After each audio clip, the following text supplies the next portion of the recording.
में हम थोड़ा ब्रीफ में इंट्रोडक्शन दे, वो चालू कर दिया ना, ब्रीफ में इंट्रोडक्शन दे देते हैं। इनका नाम भूपेंद्र जी है और इनका अभी हाल ही में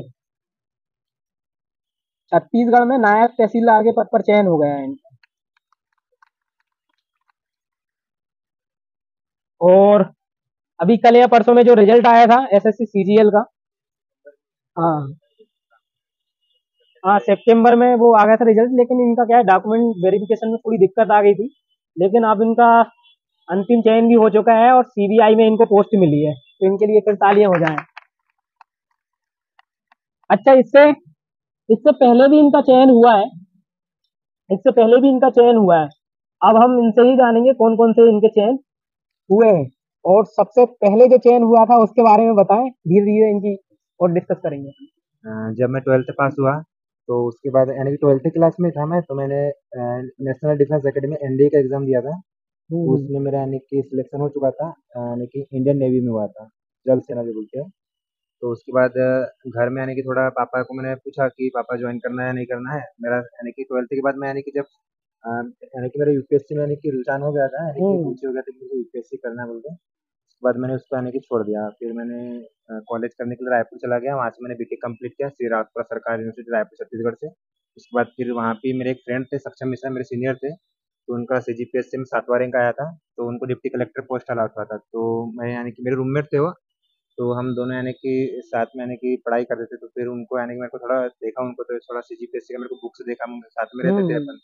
तो उसके बाद कुछ बुक्स देखा मैंने, उसके बाद मतलब थोड़ा-सा उनका अच्छा लगा कि मेरे को भारत के बारे में पढ़ना है, गरीबी क्या होती है, भुखमरी क्या होती है, यानी कि जो सोशल हम आजकल जो प्रॉब्लम देखते हैं अपने देश में, वही चीज़ तो मेरे को लगा कि यार ये तो हम पढ़ सकते हैं। तो उसके बाद फिर मैंने सोचा कि चलो इसी की तैयारी करते हैं।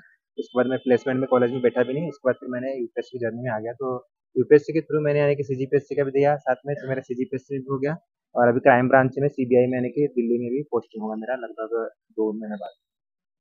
तो बहुत बहुत शुभकामनाएं आपको। जी सर, थैंक यू सर। तो भूपेंद्र जी, सबसे पहले आप अपना एक ब्रीफ में इंट्रोडक्शन दें, अ, अपनी फैमिली बैकग्राउंड के बारे में बताएं और अपना नाम। मेरा नाम भूपेंद्र कुमार ढेकवारे है। अ, मेरे परिवार मैं एक मध्यम परिवार से आता हूँ और मेरा जो बेसिक एजुकेशन है पहले बता चुका हूँ, बीटेक किया हूँ मैंने। और हम्म। मेरा जो फर्स्ट से लेकर 12th तक मैंने गवर्नमेंट कॉलेज स्कूल से यानी कि अपना प्राइमरी जो एजुकेशन है क्लियर किया हूँ। उसके बाद से मैं अभी वर्तमान में। हमने सुना है कि आप स्कूल टाइम से ही अच्छे रहे हैं, मेधावी छात्र रहे हैं। नहीं, वैसा तो नहीं है, मैं मीडियम रहा हूँ, यानी कि परसेंटेज ठीक थे, यानी कि हम्म। 70-80% यानी कि बन जाते थे। कभी भी कोई भी यानी कि जब मैं ये अगर मेरा 12th हर क्लास में मीडियम था, यानी कि ज़्यादा हाई फाई भी नहीं था और अधिकतर यानी कि पढ़ाई सेल्फ स्टडी थी। इसको थोड़ा पास में कर लीजिए, आवाज जी आए। सर। तो बिल्कुल, ये जानकर हमको बड़ी खुशी हुई कि अभी आपका हाल ही में सीबीआई में भी हो गया है, और इससे पहले आपका छत्तीसगढ़ नायब तहसीलदार के पद पर हुआ है। जी सर, लेकिन 254वीं रैंक है मेरी। हाँ, लेकिन ये भी सुनने में आया कि आप वो ज्वाइन नहीं करने वाले हैं, और जी सर, अपने, मैं कुछ अपने मेरे कलेक्टर हमारे कलेक्टर साहब है बालाघाट के, बृज कुमार मिश्रा सर, हाँ। तो उनके मैं गाइडेंस में हूँ। वो हमेशा मेरे को यानी कि पता बोलते रहते हैं कि आप कुछ यानी कि अच्छे के लिए बने हो, यानी हम्म। कि आप यानी कि मेरे को यानी कि देख के लगता है, बोलते हैं कि आप कुछ बेहतर कर सकते हो। इसलिए वो मेरे को बोले कि अभी आप ज्वाइन मत करो, क्योंकि नायब तहसीलदार का पोस्ट जो है टाइम मैनेजमेंट नहीं हो पाएगा आपका, क्योंकि मॉर्निंग से लेकर इवनिंग तक यानी कि 24/7 उसका जॉब है। तो बोले कि सर के भी ज्वाइन मत करो, अगर फाइनेंशियल कुछ इशू होगा तो हम आपको सपोर्ट कर देंगे, अभी आप 2025 में ऐसे एग्जाम भेज सकते हैं, इसलिए मैं अभी ज्वाइन नहीं कर रहा हूँ। और सीबीआई में भी शायद अभी अभी घर जा रहा हूँ मैं होली में, तो शायद पापा से बात करूँ एक बार क्या होता है। तो पापा बोलेंगे कि फाइनेंशियल कुछ प्रॉब्लम अगर से आपको अगर से ज्वाइन कर लेना चाहिए, जॉब हम्म। जॉब से अगर पिछले, तो फिर मैं आपको इसलिए तो नहीं करूँगा, लेकिन सीबीआई में क्राइम ब्रांच है तो उसमें ज्वाइन करूँगा। अच्छा, चलो, अपने डेली रूटीन के बारे में बताएं, कैसे तैयारी करते हैं आप। मेरा डेली रूटीन तो ऐसे है कि मैं सुबह मॉर्निंग में 7 साढ़े 7 8 बजे उठ जाता हूँ। 1 घंटा यानी कि मैं छत पे जाके थोड़ा सा योगा मेडिटेशन कर लेता हूँ, थोड़ा माइंड फ्रेश रहने के लिए। हम्म। उसके बाद फिर मैं लाइब्रेरी में आ जाता हूँ 9-10 बजे तक के। उसके बाद शाम तक की फिर यही है, डिफरेंट डिफरेंट सब्जेक्ट, पॉलिटी है, इकोनॉमिक्स है, ज्योग्राफी है, मल्टीपल सब्जेक्ट, यानी कि एक दिन में 2 सब्जेक्ट लेके चलता हूँ और वो कंप्लीट करता हूँ, फिर दूसरा सब्जेक्ट से ये करता हूँ, दूसरा सब्जेक्ट लेता हूँ। अच्छा, तो आपने मतलब ऐसे बनाया कि पहले 2 सब्जेक्ट का चयन कर हाँ, लिया उस क्योंकि हिसाब एक से। एक सब्जेक्ट पढ़ के थोड़ा बोर, यानी कि थोड़ा सा अलग ही लगता है कि एक ही सब्जेक्ट दिन भर पढ़ रहे, थोड़ा सा यानी कि इंटरेस्ट नहीं होता। तो समझ लो जियोग्राफी है तो जियोग्राफी के साथ समझ लो पॉलिटी पढ़ लिए, है ना, फिर हम्म। पॉलिटी फिर दोनों कंप्लीट हो, उसके बाद इकोनॉमिक्स है, इकोनॉमिक्स के साथ फिर इन्वायरमेंट पढ़ लिए, ऐसा डिफरेंट डिफरेंट सब्जेक्ट, यानी कि 2-2 सब्जेक्ट लेके चलते हैं। याद हो जाता है आपको? जी सर, रिवीजन जैसे कि अभी तक तो मतलब हमको ऐसा लगता है कि जो पीएससी या फिर पीसीएस एग्जाम जो निकालते हैं वो थोड़ा कुछ अलग होंगे। नहीं, अलग कुछ नहीं है, सब अपने ही है, बस थोड़ा। तैयारी कैसे करते हैं आप, मतलब कोई अगर आपने एक टॉपिक पढ़ लिया है जी सर। तो वो हम ये पूछना चाह रहे हैं क्या वो बाकी में पूरा याद रहता है कि फिर आप डबल से रिवाइज नहीं सर, करते मैं हो, एक क्योंकि बार हमारे साथ तो ऐसा होता है भूल जाते हैं हम तो। नहीं रिवाइज करना पड़ता है सर। मैं कैसे करता हूँ, अगर से पॉलिटी एम लक्ष्मीकांत बुक है, वो तो हम्म। बाइबल है यूपीएससी के लिए या कोई भी एग्जाम के लिए। तो उसमें मतलब पार्लियामेंट चैप्टर है उसमें, तो पार्लियामेंट चैप्टर पढ़ लिया। जैसे कि मनी बिल है, फाइनेंस हम्म। बिल है, अगर पार्लियामेंट में अगर इंट्रोड्यूस होता है तो कौन से आर्टिकल के अंतर्गत होता है, किस टाइप से होता है, उसके बाद फिर मैं उसका यानी कि एक बार पूरा पढ़ लेता हूँ। उसके बाद उसको लिख के देखता हूँ मैं कि हाँ मेरे को कुछ जो मैं पढ़ा हूँ मैं कहने के रिकॉल। मतलब आपने जो पढ़ा है उसको आप रिवाइज करने की लिख कर हाँ, देखते हैं लिख के देखता हूँ ना, ये अगर कि मेरे। मुझे कुछ याद भी है कि नहीं। हाँ, याद है कि नहीं। उसके बाद अगर से मेरे को लगता है लिखते हैं कि मैं हाँ फलाना चीज़ भूल रहा हूँ, तो फिर मैं उसको हाँ। डबल से जाता हूँ बुक्स में, और डबल से उसको यानी कि नोट्स बना लेता हूँ कि हाँ मेरे को याद नहीं हो रहा है, बार बार मैं भूल रहा हूँ। तो उसको फिर मैं बाद में रिवीजन कर लेता हूँ जब मेरे को टाइम मिलता है हफ्ते में।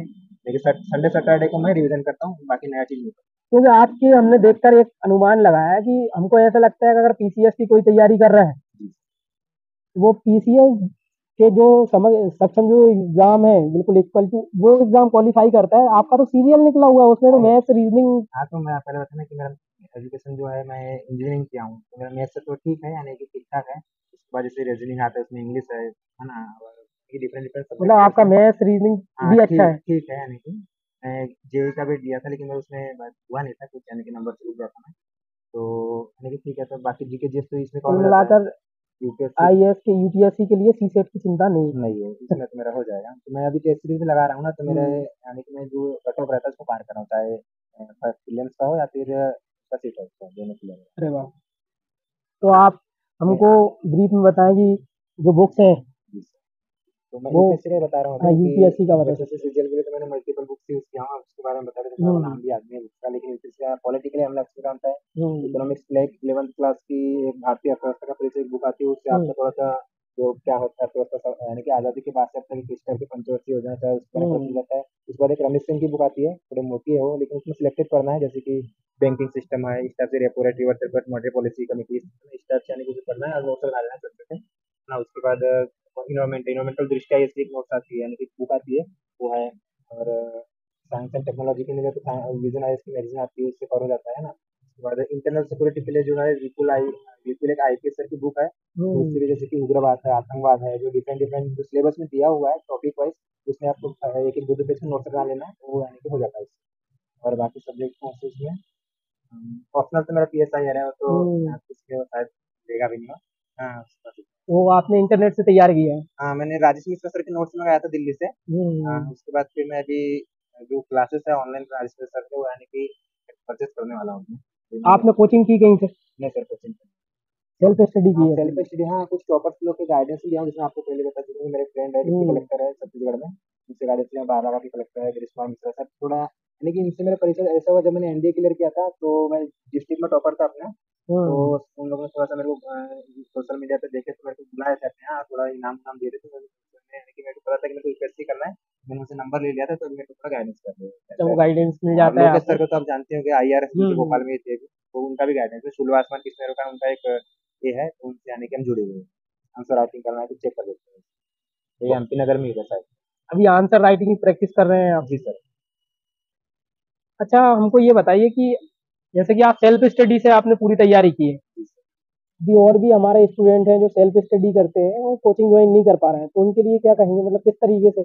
अगर से आप घर में अगर तैयारी करो तो सिलेबस जो है यूपीएससी का, चाहे कोई भी एग्जाम का हो, हम्म। सिलेबस सबसे मेन ये करता है कि आप सिलेबस में जो टॉपिक दिया, जैसे कि मेरा अपना बता रहा हूँ, जैसे कि जीएस पेपर वन में सोसाइटी है, हिस्टोरी है, ज्योग्राफी है ना, ये हो गया। पेपर टू में पॉलिटी गवर्नेंस और आईआर है, पेपर तीन में इकोनॉमिक्स है, साइंस एंड टेक्नोलॉजी, एनवायरमेंट है, सिक्योरिटी है। तो यानी कि आपको ये जो सिलेबस का जो टॉपिक, जैसे कि गरीबी है, भुखमरी पेपर तीन में, इकोनॉमी में आता है ना, पॉलिटी में जैसे कि सेल्फ हेल्प ग्रुप्स है ना, हम्म। ई गवर्नेंस है, सिटीजन चार्टर है, पेपर दो में आता है। इकोनॉमी जैसे कि सिलेबस में लिखा हुआ है कि 17वीं सदी से लेकर मध्य से लेकर 1800 तक की क्रांति की घटना है, यानी कि हम्म। सिलेबस में जो कभी उसे गूगल में सर्च करो, बीच में यूपीएससी लिख दो, साइड में यानी कि गूगल में सर्च करो, साइड में यूपीएससी लिखो, तो उसके बारे में पूरा आ जाता है। उसके बाद आप एक नोट्स बना लो और उसमें लिख लो इस टाइप से, फिर बाद में उसको आपको रिवीजन करने के लिए अच्छा जाता है। तो स्पेक्ट्रम बुक भी आती है मॉडर्न हिस्ट्री की, लेकिन वो थोड़ी हम्म। लेंथी है वो बुक, तो शायद उससे यानी कि अधिकतर बच्चों का नहीं हो पाता। एनसीईआरटी भी आती है बिपिन चंद्रा की, उसको यूज करना चाहिए मेरे हिसाब लगभग कितनी देर पढ़ना चाहिए रोज। से। 7 से 8 घंटे लगभग 7 डेली। से 8 घंटे में हो जाएगा। हाँ, हो जाएगा।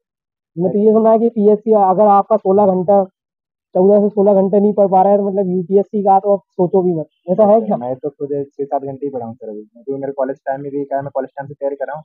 मेरे कॉलेज का कभी प्रैक्टिकल कभी एग्जामिनेशन तो साथ में यानी कि 6-7 घंटे में हो जाता है, लेकिन डेली होना कि डेली 6-7 घंटे पढ़ना ही चाहिए। ऐसा नहीं कि आज पढ़ रहे हैं कि 2 दिन यानी कि इंजॉय कर रहे हैं, ऐसा नहीं होना। हम्म। और सोशल मीडिया से अधिकतर दूर रहना चाहिए। मैं अभी तक के 12th पास होने के बाद भी ना सोशल मीडिया, इंस्टाग्राम, ना फेसबुक, व्हाट्सएप पे तो चलो कॉलेज का ग्रुप है तो उसमें थोड़ा एक्टिव रहना ही पड़ता है कि कुछ इन्फॉर्मेशन कॉलेज से आ जाए। बाकी मैं सोशल मीडिया में कोई अकाउंट में भी नहीं हूँ। तो सोशल मीडिया से कुछ दिन दूर रहना पड़ता तो आप अपने जीवन में एंजॉय कहाँ करते हो फिर? है। एंजॉय के लिए मैं गाने सुन लेता हूँ। अगर मैं कभी बोर लगता है मेरे को तो मैं यूट्यूब में बहुत सारी, जैसे कि गाना ये बता रहा हूँ सिंगर का नाम, उदित नारायण सर के गाने हाँ। हैं, है ना, तो मैं थोड़ा बोर मारता हूँ तो गाने सुन लेता हूँ। तो थोड़ा सा इससे मेरा ये हो हमारा नेट खत्म हो जाए और जाता व्हाट्सएप अनइंस्टॉल हो जाए तो मन ही नहीं लगता कि है। बहुत सारे हमारे ऐसे स्टूडेंट हैं कि इंस्टा अगर अगर एक दिन में एक दो बार इंस्टा देखा नहीं तो मतलब दिन निकला नहीं। इससे दूर कैसे रहा जाए, मतलब आप क्या सोचते हो ऐसे कि इससे दूर ही हो एकदम? अगर से इस टाइप से आपको तो अपने मम्मी पापा के बारे में सोच लेना थोड़ा, यानी कि जब भी आपको लगे कि यार क्या कर रहा हूँ, मेरे फ्रेंड लोग एंजॉय कर रहे हैं, कुछ नहीं कर रहे, तो अपने मम्मी पापा जो अपने आपके मम्मी पापा जो आपको उम्मीद करके बैठे हुए हैं ना, उनको हम्म। सोचते सोशल मीडिया का कभी याद ही नहीं आता। तो कभी तक कभी यानी कि अपने अनुभव बता रहा हूँ, कभी यानी कि सोशल मीडिया कभी यानी कि ऐसा लगा नहीं कि मैं चलाना चाहिए। मेरे को अच्छा है चलाना चाहिए, लेकिन सिलेक्शन के बाद। अभी मैं खुद आईएएस बनने के बाद अपना ऑफिशियल आईआईटी बनना हुआ कि भूपेंद्र कुमार ढेकवार आईएएस, तो हम्म। लोग को फॉलो रिक्वेस्ट भेजने की जरूरत नहीं पड़ेगी मुझे, खुद फॉलो करेंगे। सही बात है कि आप मुकाम ऐसा हासिल कर लो कि लोग खुद चल कर खुद आए। चल कर आए, क्या पता कि अभी इंस्टाग्राम चला रहे, फॉलो रिक्वेस्ट भेज रहे हैं, है ना, कुछ ये करे, इससे बेटर है कि चला हुई कुछ दिन तक है। अब जो चला रहे हैं उनका तो मैं नहीं बता सकता। बिल्कुल। तो अभी आपका डेली रूटीन ये है कि आप टोटल सोशल साइट से दूर हैं। हाँ, सोशल मीडिया से तो दूर है अधिकतर। तो उन बच्चों के लिए एक मैसेज दे हाँ, जाएं। यूट्यूब की हेल्प ली जा सकती है, क्योंकि यूट्यूब में बहुत सारी जो पढ़ाई लिखाई से संबंधित आते हैं, जैसे कि बहुत सारी वीडियो मिल जाता है, जैसे कि आंसर एक है, तो हम्म। उन्हें मॉनेटरी पॉलिसी के बारे में इतना बेहतरीन तरीके से समझा हो कि पूरा एकदम आप एक बार इसको देख ले उसको तो पूरा आपका बेसिक क्लियर ही अच्छा, हो जाता है। यूट्यूब का इस्तेमाल तो आप करते हैं? हाँ जी सर, तो मैं और इंटरनेट का भी अधिकतर करता हूँ, गूगल है इस टाइप का नोट्स बनाने के लिए।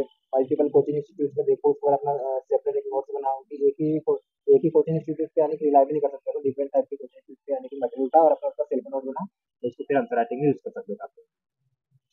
बिल्कुल, आपसे बात करके बहुत अच्छा लगा जी हमको। सर, सर और मुझे भी अच्छा इनकी जो स्ट्रेटजी है हो सकता है तो कभी हम बहुत डिटेल में और वीडियो बनाएं, क्योंकि आज थोड़ी समय की कमी है, तो इस वजह से हम और ज़्यादा बड़ा इंटरव्यू कंडक्ट नहीं कर पा रहे हैं, लेकिन इसके लिए आपको बहुत शुभकामनाएं। जी सर, थैंक यू। और हम भी चाहते हैं कि आप जल्दी से जल्दी आईएएस बन जाएं, तो तालियां हो जाए इनके लिए।